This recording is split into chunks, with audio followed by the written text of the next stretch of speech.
ఏంటి రాఘవయ్య, ఏమీ తినలేదా ఏంటి? ఎవరు పెట్టారు?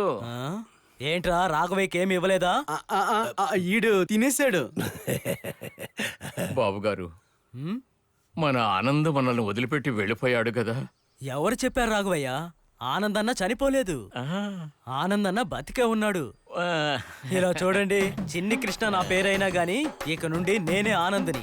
ఈ ఆనంద సామ్రాజ్యానికి, ఈ ఆనందకు సంబంధించిన అంతఃపురానికి నేనే యజమానిని.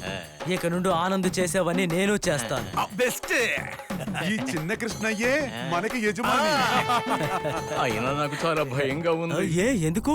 లోపల మీరు దాచిపెట్టిన కోట్లాది రూపాయల డబ్బు, బయట ఇద్దరిని చంపేసిన ఆ భయంకరమైన దుష్ట శక్తి. అవన్నీ మర్చిపోవడానికి ఇది చాలు కదా.